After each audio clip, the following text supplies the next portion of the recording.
নমস্কার বন্ধুরা, তোমরা সকলে দেখছো all India rankers YouTube channel এবং আজকে আমরা চলে এসেছি এনটিপিসি লাস্ট 10 ইয়ার্সের বিগত বছরের সম্পূর্ণ কোশ্চেন অ্যান্সার নিয়ে, যেগুলো তোমাদের এক্সামের জন্য গুরুত্বপূর্ণ। কারণ প্রিভিয়াস ইয়ার কোশ্চেন কিন্তু প্রচণ্ড পরিমাণে তোমাদের কিন্তু বারবার রিপিট হয়ে থাকে রেলের বিভিন্ন এক্সামে, শুধু রেল নয়, এসএসসি, রেল, আমাদের রাজ্য সমস্ত এক্সামে। তো অবশ্যই কিন্তু প্রিভিয়াস ইয়ার কোশ্চেনগুলোকে আমাদের ভালো করে দেখতে হবে, তার জন্যই আমাদের এই সিরিজটি যেটা চলছে। আগের ক্লাসগুলো দেখে না থাকলে তোমরা অবশ্যই দেখে নেবে, যে আমাদের চ্যানেলে কিন্তু প্লেলিস্ট করা রয়েছে। তো চলো আজকের আমাদের ক্লাসটা এখান থেকে শুরু করি। তার আগে তোমরা যারা নতুন রয়েছো চ্যানেলটাতে অবশ্যই সাবস্ক্রাইব করে রাখবে, পাশে দেওয়া বেল আইকনটা তোমরা প্রেস করে রাখবে যাতে নোটিফিকেশন সঙ্গে সঙ্গে পেয়ে যাও। টেলিগ্রাম চ্যানেল এবং ফেসবুকের পেজ তোমরা ডিসক্রিপশন বক্সে পেয়ে যাবে লিঙ্ক, সেগুলোতে অবশ্যই যুক্ত হয়ে থাকবে। এবং সকলে তোমরা একটু লাইক করে দিও, শেয়ার কিন্তু করতে ভুলো না কেউ, ঠিক আছে? চলো আজকে আমরা আমাদের কোশ্চেন যেটা রয়েছে সেটা আমরা শুরু করি। আমাদের যেটা রয়েছে ফার্স্ট কোশ্চেন, নিম্নলিখিত কোন বছরে জগন্নাথ মন্দির যে আইন রয়েছে সেটা পাস হয়েছিল? তো জগন্নাথ মন্দির যে আইন, এটা কিন্তু পাস করা হয়েছিল 1955 সালে।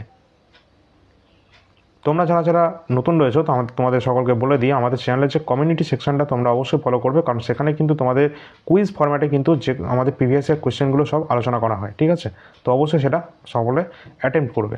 পরের কোশ্চেন আছে, ভারত এবং পাকিস্তানের মাঝে সিজ ফায়ার লাইন এটি কবে, মানে এটা কবে লাইন অফ কন্ট্রোলে পরিণত হলো? যে আগে যেটার নাম ছিল সিজ ফায়ার লাইন, সেটা কিন্তু LOC লাইন অফ কন্ট্রোলে পরিণত হয়, যেটা কিন্তু 1972 সালের সেই চুক্তি, যেটা কিন্তু বর্তমানে কিন্তু পাকিস্তান খারিজ করে দিয়েছে। তোমরা বুঝতেই পারছো বর্তমানে কিন্তু কী সিচুয়েশন চলছে ভারত পাকিস্তানের মধ্যে। যে অ্যাটাকটা করেছে আমাদের কাশ্মীরে, সেটা কিন্তু কোনোভাবে জাস্টিফাই করা যায় না। এর বদলা তো অবশ্যই পাকিস্তান পাবে, এবং তার জন্য তো ভারত সরকার নিশ্চয়ই কোনো না কোনো তোমাদের আপকামিং যে সমস্ত ঘটনাগুলো ঘটতে চলেছে সেগুলো তো আমরা সকলেই দেখতে পাবো। যাই হোক, আমরা এই প্রসঙ্গে এখন আসবো না, আমরা আমাদের পরবর্তী কোশ্চেন দেখি। অপারেশন বিজয় নিম্নোক্ত কোন যুদ্ধের সাথে সম্পর্কিত? তো অপারেশন বিজয় এটা কিন্তু অবশ্যই আমাদের রাইট অ্যান্সার হয়ে যাবে। 1999 সালে যে কার্গিল যুদ্ধ হয়েছিল ভারত এবং পাকিস্তানের মধ্যে, সেখানেই কিন্তু এই যুদ্ধের সাথে সম্পর্কিত ছিল অপারেশন বিজয়। তো আমরা জানি যে ভারতের সাথে পাকিস্তানে অনেক যুদ্ধই হয়েছিল। আমাদের যেটা হয়েছে 71-এর দিকে, এছাড়া হয়েছে 1999-এর দিকে, তাছাড়া হয়েছিল 1965-র দিকে। এই যে যুদ্ধগুলো হয়েছিল ভারত পাকিস্তানের সাথে, এগুলো কিন্তু বেশ ভালোভাবে কিন্তু পরাস্ত হয়েছিল পাকিস্তান, এবং পাকিস্তান কিন্তু সেই যুদ্ধের যে হাল এবং পরবর্তী যে সেই যুদ্ধের পরিণতি, সেটা কিন্তু এখনও পর্যন্ত তারা কাটিয়ে উঠতে পারেনি ঠিকমতো। তাও কিন্তু তারা যুদ্ধের এখন পরিস্থিতি সৃষ্টি করার চেষ্টা করছে। আবার এটাও শোনা যাচ্ছে পাকিস্তানের যে সমস্ত সামরিক কর্মচারীরা আছে তারা নাকি তাদের চাকরি পর্যন্ত ছেড়ে দিচ্ছে, এমন অসুবিধা। আবার এটাও নাকি শুনেছি ভারতের সাথে পাকিস্তান কিন্তু বাণিজ্য সব কিছু বন্ধ করে দিয়েছে, এবং ওয়াঘা যে আটারি যে বর্ডারটা ছিল, যার মধ্যে দিয়ে ভারত কিছু না কিছু মেডিসিন রিলেটেড যে সমস্ত বাণিজ্যগুলো চলতো সেগুলো কিন্তু বন্ধ করে দিয়েছে। যার ফলে ভারত যে মেডিসিনগুলো পাকিস্তান সম্পূর্ণভাবে কিন্তু এই মেডিসিনের দিক থেকে ভারতের ওপর নির্ভরশীল ছিল, যার ফলে তাদের চিকিৎসা ব্যবস্থা একদম ভেঙে পড়ছে। সমস্ত মানুষ ওখানকার একদম যাচ্ছে তাই একদম অবস্থা, ঠিক আছে? তারপর আবার সিন্ধুর জল আবার আটকে দেওয়ার কথা বলেছে, তো খুব ভয়ের মধ্যে আছে পাকিস্তান এখন। যাই হোক, পরের কোশ্চেন যেটা রয়েছে, কোন পর্বতের সর্বোচ্চ শৃঙ্গ গুরু শিখর নামে পরিচিত? আরাবল্লী এখানে আমাদের রাইট অ্যান্সার হয়ে যাবে। আরাবল্লী পর্বতের যে সর্বোচ্চ শৃঙ্গ রয়েছে সেটা কিন্তু গুরু শিখর নামে পরিচিত। পরের কোশ্চেন রয়েছে, প্রথম ইঙ্গ ব্রহ্মযুদ্ধ এটা কত সালে সংগঠিত হয়েছিল? প্রথম ইঙ্গ ব্রহ্মযুদ্ধ যেটা কিন্তু প্রথম সংগঠিত হয়েছিল, যেটা রাইট অ্যান্সার হয়ে যাবে 1824 থেকে 1826-এর মধ্যে প্রথম কিন্তু এই যুদ্ধ সংগঠিত হয়েছিল। আর তোমাদের সকলকে বলে রাখি, এগুলো কিন্তু প্রিভিয়াস ইয়ার কোশ্চেন। পরের প্রশ্ন আছে, বেশি টাইম নষ্ট করব না। পরের প্রশ্ন আছে, ভারত এবং পাকিস্তানের মাঝে নিম্নোক্ত কত সালে যুদ্ধ সংগঠিত হয়েছিল? আমরা জানি 1962-তেও কিন্তু ভারত এবং পাকিস্তানের মধ্যে যুদ্ধ সংগঠিত হয়েছিল। পরের প্রশ্ন আছে, হয়নি, সরি, এখানে কি কোশ্চেনটা দেখো, ভালো করে দেখো। 1947 সালে কিন্তু আমাদের ভারতের সাথে পাকিস্তানের যুদ্ধ হয়েছিল, আমরা জানি। একটু আগে আমি যেটা বললাম 1965 সালে হয়েছিল, 1971-এ হয়েছিল, এবং কার্গিল যুদ্ধ যেটা কিন্তু 1999-তে হয়েছিল। সো এই সমস্ত যুদ্ধ কিন্তু হয়েছিল আমাদের ভারতের সাথে পাকিস্তান। সুতরাং হয়নি যেটা কিন্তু ভারতের সাথে হয়নি, যেটা কিন্তু পাকিস্তানের, যেটা 1962 সালে। আর এই 1962 সাল কিন্তু গুরুত্বপূর্ণ, তার কারণ এই 1962 সালে কিন্তু ভারত এবং চীনের মধ্যে কিন্তু হয়েছিল এই যুদ্ধটা, ঠিক আছে? তো এটা ভারত আর চীনের মধ্যে হয়েছিল 1962 সালে। পরের প্রশ্ন আছে, ক্লিমেন্ট এটলি যিনি পরবর্তীকালে ব্রিটেনের প্রধানমন্ত্রী হন, তিনি ভারতে কোন কমিশনের সদস্য হয়ে আসেন? তো ভারতের যে ক্লিমেন্ট এটলি তিনি কিন্তু পরবর্তীতে ভারতের অর্থাৎ ব্রিটেনের কিন্তু প্রধানমন্ত্রী হয়েছিলেন এবং তিনি কিন্তু যে সদস্য হয়ে এসেছিলেন সেটা হচ্ছে সাইমন কমিশন। সাইমন কমিশনের সদস্য হয়ে কিন্তু তিনি ভারতে এসেছিলেন। পরবর্তী প্রশ্ন আছে, সাইমন কমিশনে কতজন ভারতীয় সদস্য ছিল? অবশ্যই কিন্তু সাইমন কমিশনের মধ্যে কোনো রূপে একদম কোনো দিক দিয়েই কিন্তু কোনো ভারতীয় সদস্য কিন্তু ছিল না। তার জন্যই কিন্তু সাইমন কমিশন সম্পূর্ণভাবে ব্যর্থ এবং বর্জন করেছিল ভারতীয়রা। ঠিক আছে, চলো পরবর্তী প্রশ্ন আছে, হিমালয়ের দ্বিতীয় সর্বোচ্চ শৃঙ্গ কোনটা? তো এখানে আমাদের রাইট অ্যান্সার কোনটা হবে? অ্যান্সার করার চেষ্টা করো। হিমালয়ের দ্বিতীয় সর্বোচ্চ শৃঙ্গ কোনটা? প্রথম সর্বোচ্চ শৃঙ্গ তো অবশ্যই আমাদের মাউন্ট এভারেস্ট। দ্বিতীয় সর্বোচ্চ শৃঙ্গ যেটা রয়েছে আমাদের কি K2, যেটাকে আমরা গড ইন অস্টিন বলে থাকি। এবং তৃতীয় সর্বোচ্চ শৃঙ্গ যেটা কিন্তু আমাদের ভারতের সর্বোচ্চ শৃঙ্গ, যেটা হচ্ছে সিক্কিমে অবস্থান করছে কি? অবশ্যই কাঞ্চনজঙ্ঘা। এটা হচ্ছে আমাদের ভারতে অবস্থান করি এই মাউন্ট এভারেস্ট বলছি, এটা কিন্তু হিমালয়ের তৃতীয় সর্বোচ্চ শৃঙ্গ, যেটা ভারতের সর্বোচ্চ শৃঙ্গ। এবং আমরা যদি বলি হিমালয়ের সর্বোচ্চ, সেটা কিন্তু মাউন্ট এভারেস্ট, তারপরে আসছে এই K2, তারপরে আসছে আমাদের কাঞ্চনজঙ্ঘা। পরের প্রশ্ন আছে, কোন সালে মহাত্মা গান্ধীকে হত্যা করা হয়েছিল? আমরা এটা সকলেই জানি যে নাথুরাম গডসে তিনি কিন্তু মহাত্মা গান্ধীকে হত্যা করেছিলেন, যেটা হচ্ছে সাল ছিল আমাদের 1948 সাল। ঠিক আছে, 30 জানুয়ারি সেই তারিখটা আমরা অবশ্যই তোমাদের মার্টিয়ার্স ডে হিসাবে, অর্থাৎ যে শহীদ দিবস হিসাবে আমরা কিন্তু এটা পালন করে থাকি। মহাত্মা গান্ধীর মৃত্যু হয়েছিল 1948-এ। এটা আমাদের রাইট অ্যান্সার হবে। পরের প্রশ্ন যেটা রয়েছে, কোনটি পশ্চিমঘাট পর্বতের সঙ্গে সম্পর্কযুক্ত নয়? তো নিচের কোনটা পশ্চিমঘাট পর্বতের সাথে সম্পর্কযুক্ত নয়? এখানে আমাদের রাইট অ্যান্সার হয়ে যাবে যেটা আন্নামালাই কিন্তু আমাদের পশ্চিমঘাটে রয়েছে, নীলগিরিও রয়েছে, সহ্যাদ্রিও রয়েছে, কিন্তু মহেন্দ্রগিরি কিন্তু আমাদের পশ্চিমঘাটের সাথে কোনো রকমভাবে সম্পর্কযুক্ত নয়। পরবর্তী প্রশ্ন রয়েছে এটা, কোন গ্রহের একটি উপগ্রহর নাম গ্যানিমিড? তো আমরা জানি গ্যানিমিড বা ইউরোপা এইগুলো হচ্ছে আমাদের বৃহস্পতির অত্যন্ত গুরুত্বপূর্ণ উপগ্রহ, অর্থাৎ স্যাটেলাইটের মধ্যে দুটো উপগ্রহের নাম। তো অবশ্যই এগুলো আমাদের দেখতে হবে। আর সবথেকে বেশি স্যাটেলাইটের সংখ্যা বেশি রয়েছে কিন্তু এই স্যাটার্নের, অর্থাৎ শনি গ্রহের। ঠিক আছে, চলো পরবর্তী প্রশ্ন আছে, আর শুক্রকে কিন্তু অবশ্যই আমাদের দেখতে হবে। মঙ্গলকে কিন্তু আমাদের লাল গ্রহ বলা হয়ে থাকে। এবং এই যে আমাদের বৃহস্পতিতে যেগুলো দেখি, বৃহস্পতি কিন্তু প্রচুর গ্যাস দিয়ে তৈরি। এছাড়া শনিরও কিন্তু বলয় রয়েছে, শনির এই যে বলয়টা সেটা কিন্তু প্রচণ্ড গ্যাস দিয়ে এবং ধুলোবালি দিয়ে তৈরি। আর এখানে তোমাদের দেখতে হবে যে লাল গ্রহ তো আমরা মঙ্গলকে বলে থাকি, আর শুক্রকে কিন্তু আমরা বলি পৃথিবীর যমজ গ্রহ, কারণ এটাকে আমরা দেখি শুক তারা বা সন্ধ্যা তারাও এটাকে বলা হয়। ঠিক আছে, আবার এটাও দেখতে হবে যে ঘড়ির কাঁটার বিপরীতে ঘরে কোন গ্রহ, সেটাও কিন্তু এই শুক্র আমাদের রাইট অ্যান্সার হবে এখানে। ঠিক আছে, তো এই সমস্ত ছোটো ছোটো কোয়েশ্চেনগুলো তোমাদের দেখতে হবে, যেগুলো আছে আমাদের অলরেডি করানো রয়েছে। পরের প্রশ্ন যেটা রয়েছে, প্রথম গোলটেবিল বৈঠকের সময়কালে ব্রিটিশ প্রধানমন্ত্রী কে ছিলেন? প্রথম গোলটেবিল বৈঠক হয়েছিল কত সালে হয়েছিল? প্রথম গোলটেবিল বৈঠক 1930-এ, যেটা কিন্তু হয়েছিল প্রথম গোলটেবিল বৈঠক। সেই সময় আমাদের ব্রিটেনের যে প্রধানমন্ত্রী কে ছিলেন, অবশ্যই রাইট অ্যান্সার হয়ে যাবে রামসে ম্যাকডোনাল্ড। তিনি কিন্তু ছিলেন এই প্রথম গোলটেবিল বৈঠকের সময় প্রধানমন্ত্রী ছিলেন এই ব্রিটিশের। পরের কোশ্চেন আছে, গুরুত্বপূর্ণ কোশ্চেনের মধ্যে একটা রয়েছে, নিচের কোন রাজ্যে এখনও পর্যন্ত পঞ্চায়েতি রাজ সিস্টেমের কোনো ব্যবস্থা নেই? পঞ্চায়েতি রাজের কোনো ব্যবস্থাই নেই এমন কোনো রাজ্য আছে? হ্যাঁ আছে। তো তার মধ্যে কিন্তু রয়েছে এখানে আমাদের রাইট অ্যান্সার, আসামেও কিন্তু আমাদের পঞ্চায়েতি রাজ ব্যবস্থা রয়েছে, ত্রিপুরা রয়েছে, পশ্চিমবঙ্গ তো অবশ্যই রয়েছে প্রথম থেকেই, কিন্তু মেঘালয় রাজ্যে কিন্তু এখনও পর্যন্ত কোনো রকম পঞ্চায়েতি ব্যবস্থা নেই। ঠিক আছে, এখনও পর্যন্ত কিন্তু নেই। তোমাদের এটা 2022-এর এনটিপিসিতে আসা কোশ্চেন ছিল এটা, কিন্তু এই কোশ্চেনটা 2022-এ জিজ্ঞাসা করেছিল। যদি তোমাদের এখনও জিজ্ঞাসা করা হয়, কিন্তু এখনও পর্যন্ত কিন্তু মেঘালয়তে কোনো রকম পঞ্চায়েতি রাজ ব্যবস্থা সিস্টেম কিন্তু এখনও পর্যন্ত নেই। পরবর্তী কোশ্চেনে যাওয়ার আগে তোমাদের বলে রাখি, এনটিপিসি প্রিভিয়াস ইয়ার কোশ্চেন কিন্তু প্রচণ্ড রূপে ইম্পর্টেন্ট রয়েছে। তার কারণ এখানে কিন্তু লাস্ট এক্সাম হয়েছিল 2020-21-এ। এই লাস্ট যে এক্সামটা হয়েছিল সেই এনটিপিসিতে আসা 133টা শিফটে কিন্তু তোমাদের এক্সাম হয়েছিল গ্র্যাজুয়েট এবং আন্ডার গ্র্যাজুয়েট সমস্ত স্টুডেন্টের, এবং এখানে 40টা করে কোশ্চেন ছিল প্রতিটা শিফটে। সুতরাং তোমরা এটা অনুমান করে নেবে যে 133 × 40, যেখানে তোমাদের 5000 প্লাস কিন্তু এখানে কোশ্চেন সংখ্যা রয়েছে শুধুমাত্র জিকে কোশ্চেন। এই জিকে কোশ্চেনগুলো তোমাদের প্রিন্টেবল ফরম্যাটে রয়েছে। এখানে 300 প্লাস কিন্তু পেজ সংখ্যা হয়ে যাবে, 300 ওপর কিন্তু পেজ সংখ্যায় তোমাদের এখানে কমপ্লিট করা রয়েছে। পিডিএফটি দুটো পিডিএফে তোমরা এটা পাবে, যেটা তোমরা দেখতেই পাচ্ছ। 133টা শিফট এখানে রয়েছে। তোমাদের যাদের প্রয়োজন আছে অবশ্যই তোমরা কিন্তু নিয়ে নেবে, কারণ এটা সকলেরই প্রয়োজন। যারা সামনের যে সমস্ত তোমরা এক্সাম দেও না কেন এই রেলের জন্য, তার জন্য কিন্তু এটা গুরুত্বপূর্ণ। আর এখান থেকে কিন্তু 2024-এ যে সমস্ত আমাদের এক্সামগুলো হয়েছে সেখানে কিন্তু অনেক প্রশ্ন রিপিট হয়েছে। সুতরাং এটা কিন্তু তোমরা ছাড়তে পারবে না। অবশ্যই তোমরা যাদের যাদের প্রয়োজন আছে তোমরা 99 টাকা পে করে কমপ্লিট তোমরা পিডিএফটা নিতে পারো। ডিসক্রিপশানে আমাদের নাম্বার দেওয়া রয়েছে, হোয়াটসঅ্যাপ নাম্বার, এই নাম্বারটা রয়েছে, এই নাম্বারে তোমরা যোগাযোগ করে নেবে হোয়াটসঅ্যাপের মাধ্যমে। এটা হচ্ছে কারেন্ট অ্যাফেয়ার্স, যেটা কিন্তু এসএসসি এবং রেলের এক্সামের জন্য কমপ্লিট তোমাদের 2024-এর যে কারেন্ট অ্যাফেয়ার্স রয়েছে এটা মোস্ট ইম্পর্টেন্ট, কারণ 2024-এর তোমাদের আরআরবির বিভিন্ন এক্সামে আমরা যেগুলো দেখলাম যে প্রচুর পরিমাণে কারেন্ট অ্যাফেয়ার্সের ওয়েটেজ কিন্তু রয়েছে এই আরআরবির বিভিন্ন এক্সামে। সুতরাং এখানে রয়েছে তোমাদের প্রতি মাসের টপ 100 কোশ্চেন, 2024-এর কথা বলছি, জানুয়ারি থেকে ডিসেম্বর। তোমরা যদি এটা নিতে চাও তাহলে তোমাদের 12 মাসে 1200 কোশ্চেন তো তোমরা পাবেই, তার সাথে যেটা পাবে সেটা হচ্ছে একটা গুরুত্বপূর্ণ জিস্ট। আর এই হলো সেই জিস্ট যেটা হচ্ছে 2024-এর জন্য একদম রামবানের মতো কাজ করবে। এটা কারণ হচ্ছে এখানে প্রতি লাইনে লাইনে কোশ্চেন রয়েছে, এমন কোনো প্রশ্ন তোমাদের এক্সাম নেই যেখানে এই সমস্ত কারেন্ট অ্যাফেয়ার্স জিজ্ঞাসা করা হয় না বা হয়নি।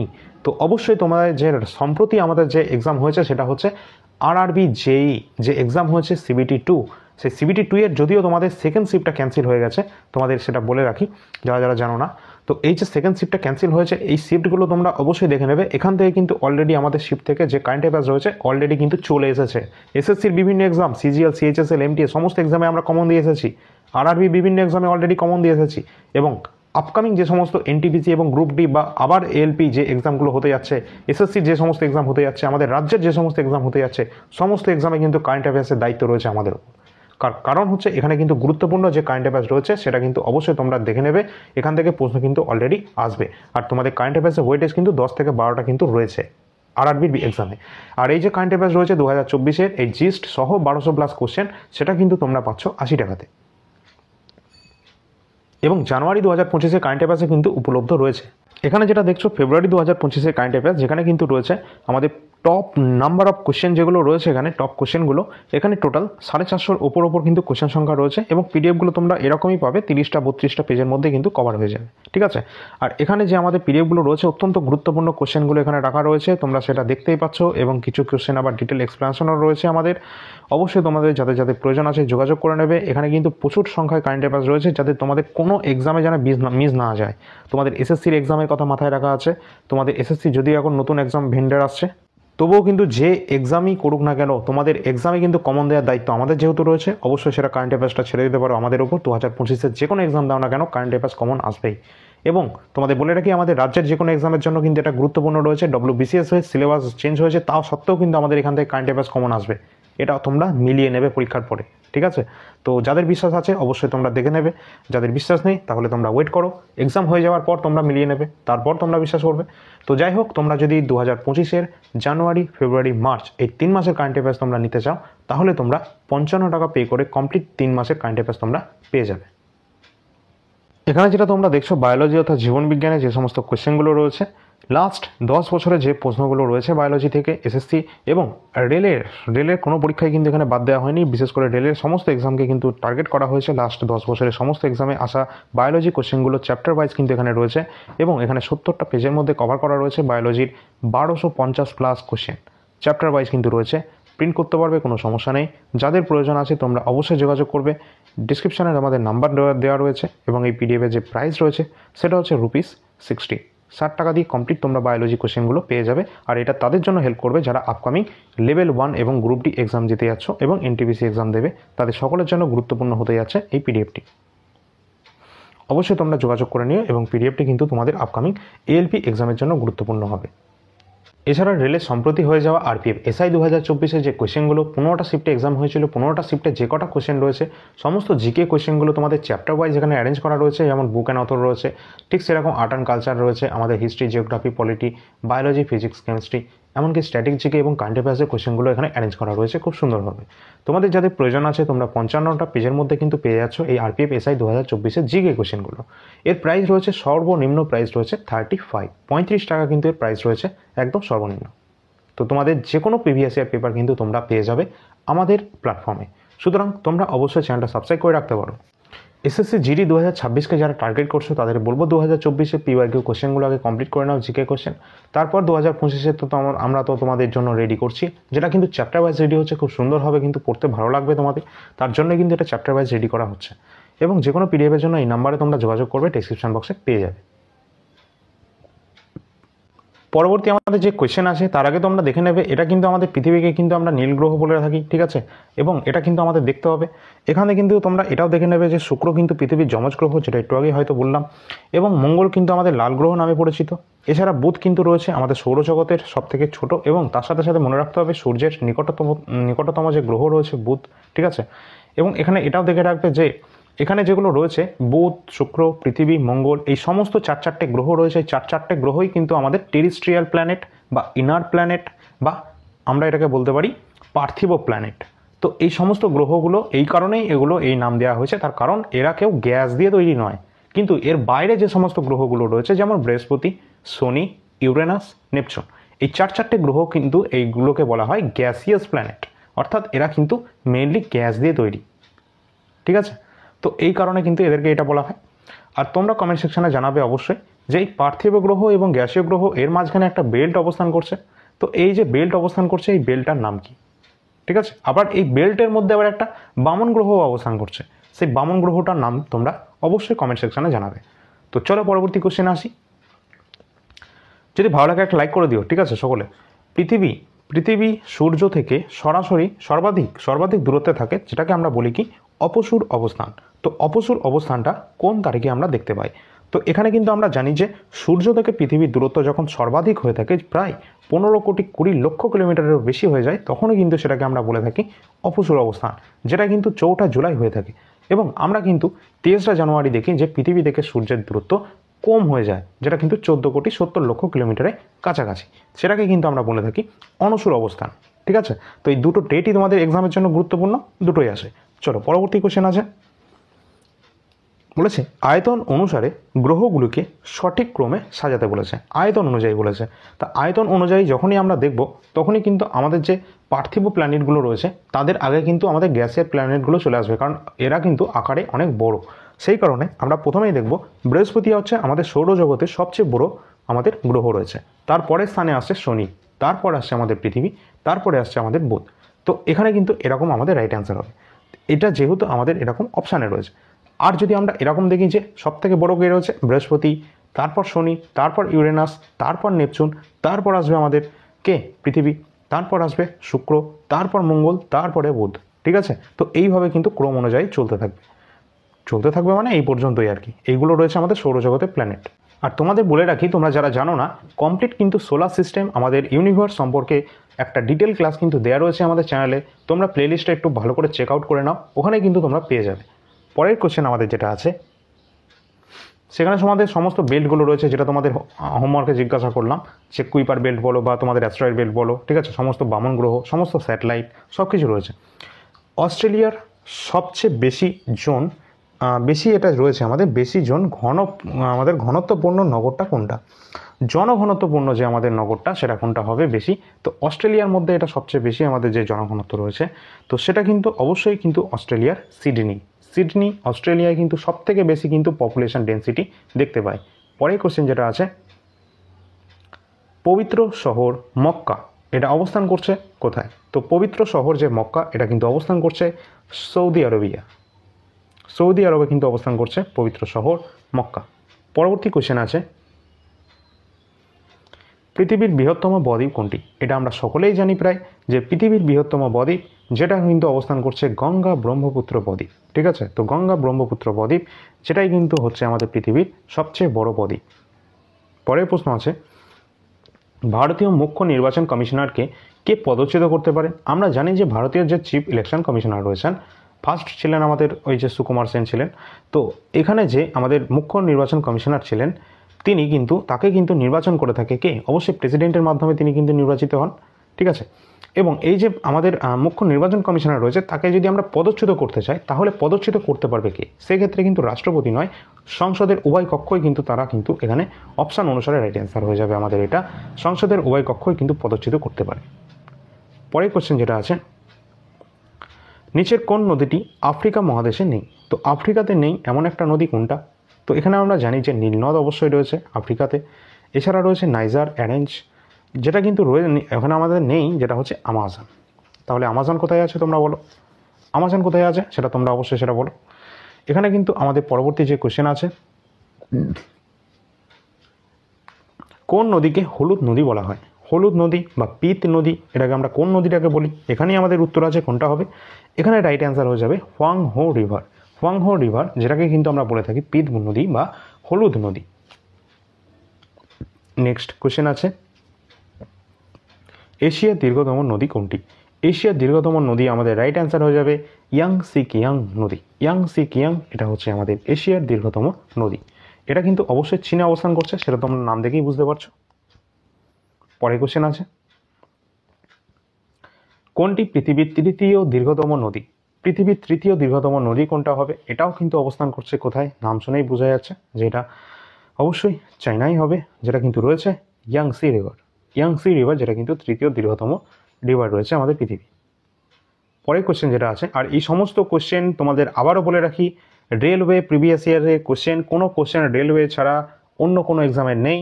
যেগুলো এএলপি টেকনিশিয়ান, আরআরবি জেই, আরআরপি তোমাদের আরপিএফ, এসআই কনস্টেবল, এএলপি, সমস্ত এক্সামে আসা কোশ্চেন, একটা প্রশ্নও কিন্তু এর বাইরে নয়। ঠিক আছে, এগুলো সব লাস্ট 10 বছরের কোশ্চেন রয়েছে এখানে। পরের যে কোশ্চেন যেটা রয়েছে,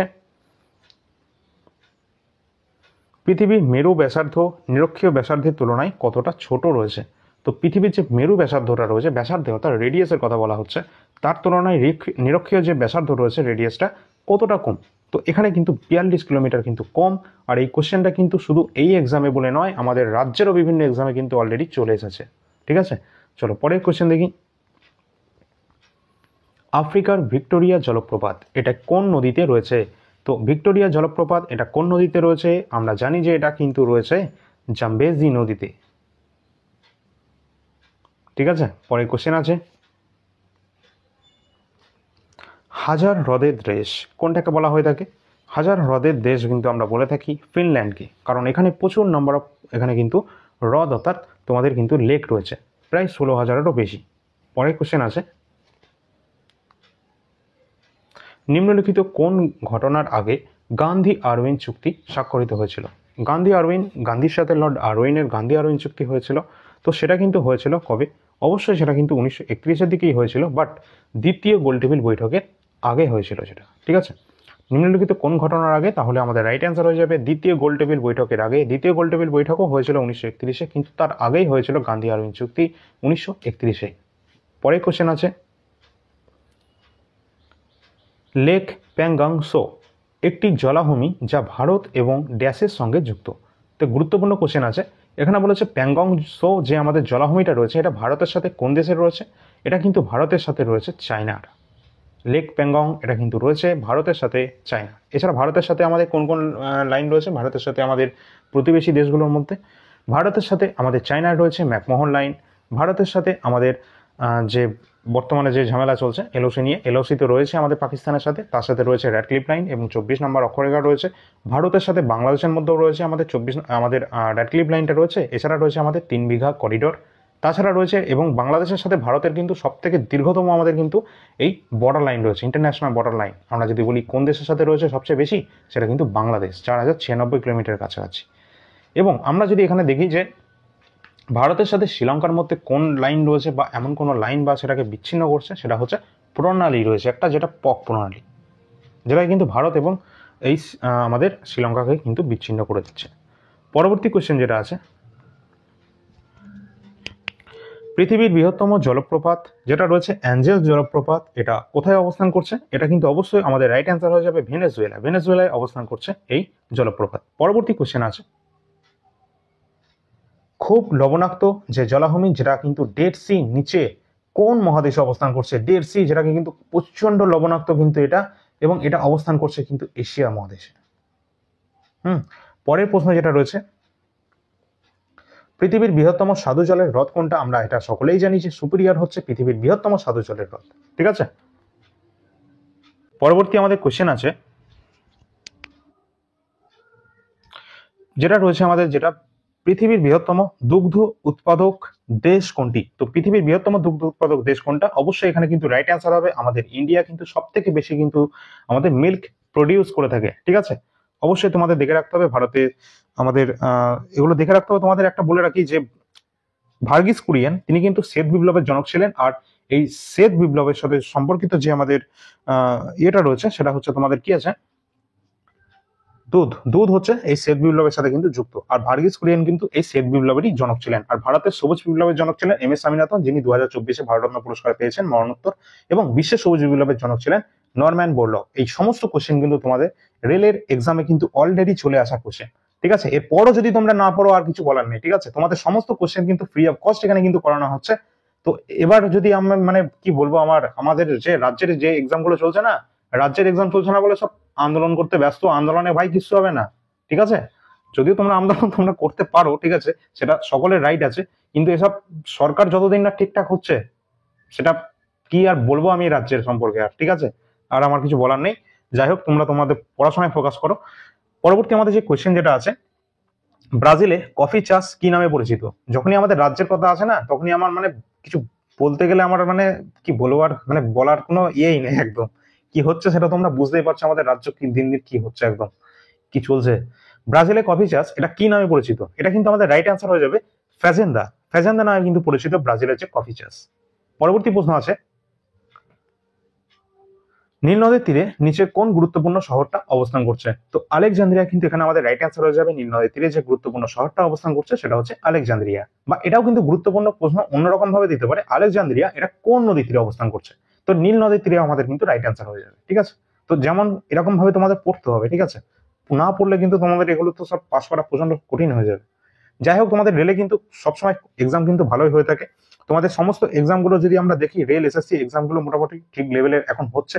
রেল তো 5 বছর পর পর এক্সাম নিত, তবু এখন যেটা দেখছি আর কি, এর মানে তোমাদের টাইম পিরিয়ডটা খুব তাড়াতাড়ি ফটাফট এক্সাম নিচ্ছে, ফটাফট রেজাল্ট দিচ্ছে তোমাদের। আবার সেম টু সেম আবার কোশ্চেন চলে আসছে, সঙ্গে সঙ্গে আবার তোমাদের কি বলবো এক্সামও ক্যান্সেল হয়ে যাচ্ছে, ঠিক আছে। সবই ফাস্ট চলছে এখন রেলে। যেমন আমরা দেখলাম যেই পরীক্ষা দিয়ে আসলো সবাই, সেকেন্ড শিফটের এক্সাম দেখা গেলো ক্যান্সেল, আবার তোমাদের আবার এক্সাম নেওয়া হবে, ঠিক আছে। তো এইভাবে কিন্তু পরপর চলতে থাকবে। যদিও তোমাদের এনটিপিসি একটা বড় লেভেলের এক্সাম হতে যাচ্ছে, তো ওই জন্য কিন্তু রেলও সেরকম ভাবে প্রস্তুতি নিচ্ছে। আশা করা যাচ্ছে যে জুন মাসের মধ্যে তোমাদের এনটিপিসির এক্সাম শুরু হয়ে যাবে একদম, ঠিক আছে। ফাইনালি পরের যেটা প্রশ্ন রয়েছে আমাদের, আঙুর চাষ যেটাকে আমরা কিন্তু বলে থাকি ভিটিকালচার, এটা কিন্তু গুরুত্বপূর্ণ। ভিটিকালচার কিসের সাথে যুক্ত? আঙুর চাষের সাথে যুক্ত। এখানে বলেছে কোন অঞ্চলে এটা বেশি হয়ে থাকে। আমরা জানি ভূমধ্য সাগরীয় যে অঞ্চলটা রয়েছে, জলবায়ু অঞ্চল, এটাকে কিন্তু আমরা ফলের বাগান বলে থাকি আবার, ঠিক আছে। তো অবশ্যই এখানে কিন্তু আঙুর চাষ কিন্তু ভালো মাত্রায় হয়ে থাকে। পরবর্তী প্রশ্ন যেটা রয়েছে, আর কিছু আমাদের প্রশ্ন এখানে নেই। এই পর্যন্ত ছিল আমাদের শেষ কোশ্চেন। যদি তোমাদের সত্যি ভালো লাগে একটা লাইক করে দিও, শেয়ার করে দিও, যাতে আমাদের পরপর ক্লাসগুলো যাতে আমরা ব্যাক টু ব্যাক এখানে আনতে পারি।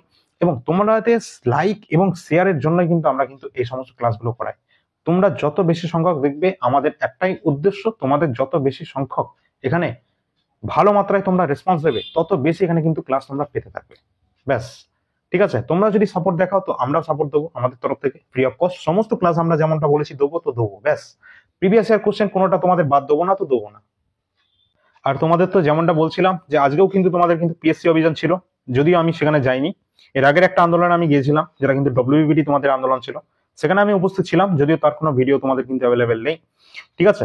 তো যদিও আমাকে কেউ এখনো পর্যন্ত চেনেও না, ঠিক আছে। যাই হোক, সেসব কোনো বড় ব্যাপার না। এখানে কিন্তু যেটা বড় ব্যাপার হচ্ছে, তোমাদের আজকে কিন্তু অভিযান আছে একটা, চলছে আজকে একটা ভালো মাত্রায় কিন্তু চলছে, কিন্তু ছাত্রছাত্রীরা সেরকম ভাবে কোনো রকম পার্টিসিপেট এখানে করে না। এটাই হচ্ছে আমাদের রাজ্যের সব থেকে মূল কারণ, হচ্ছে তোমাদের সমস্ত ধরনের একদম মানে বিফল হয়ে যায় সবকিছু, সমস্ত প্রচেষ্টা বিফল হয়ে যায় তোমাদের নিজেদের জন্য। কারণ তোমাদের উপস্থিতি কোনো দিক দিয়ে আমরা দেখতে পাই না। যেমন আজকেও যেমন যাওয়া হয়েছে, যদিও আমি সেখানে উপস্থিত নেই আজকের পিএসসি অভিযান যেটা রয়েছে, ঠিক আছে। পিএসসি কি হচ্ছে, পিএসসি তো 3-4 বছর পর পর চলছে ভাই। পিএসসি সেই লাস্ট সেই ডব্লিউবিসিএস এ কবে নোটিফিকেশন বেরিয়েছে, তারপর কোনো খোঁজই নেই ডব্লিউবিসিএস এর, না তো রেজাল্টের খোঁজ আছে। ঠিক সেরকম আমাদের রাজ্যের আমাদের ডব্লিউপি যে সমস্ত বোর্ড রয়েছে, তারাও কিন্তু সেম ধাঁচে চলছে এখন দেখছি। তারা কিন্তু আগে কিন্তু খুব ভালো কাজ করতো, যদিও সেটা একটা ওবিসির একটা কেস চলছে, জানি না সেটা কতদূর এখনো পর্যন্ত গেল, ঠিক আছে। যদিও সামনে কিন্তু তোমাদের আর একটা ডেট দিয়েছেন নতুন। যাই হোক, তোমাদের কিন্তু এই যে এরকম যে সিচুয়েশনটা চলে এসছে, সামনে আবার তোমাদের 2026-এ ভোট রয়েছে, রাজ্যটা কিভাবে চলবে যদি পুলিশ প্রশাসন একদম ঠিকঠাক ভাবে না নেয় সরকার? অন্তত এটা একটা ইমার্জেন্সি বিভাগ, তাই না? সমস্ত আগামী যারা যারা ডব্লিউবি এবং কেপি এবং ডব্লিউবি এসআই এর জন্য প্রস্তুতি নিচ্ছ, সকলের জন্য এখানে প্রিভিয়াস ইয়ার যে সমস্ত কোশ্চেন পেপারগুলো রয়েছে, সমস্ত কোশ্চেন এই চ্যানেলটা অল ইন্ডিয়া র্যাঙ্কার্স ইউটিউব চ্যানেলে কিন্তু তোমরা সকলে পেতে যাচ্ছ। আগামী দিনে যে সমস্ত এক্সামগুলো তোমাদের অলরেডি হয়ে গেছে, ঠিক আছে, লাস্ট 20 ইয়ার্স এর সমস্ত কোশ্চেন যেগুলো তোমাদের ডব্লিউপি তে আসা কোশ্চেন, সমস্ত এক্সামে আসা কোশ্চেন ফুল ডিটেল সলিউশনের মাধ্যমে কিন্তু তোমরা ক্লাস পেয়ে যাবে এই চ্যানেলে।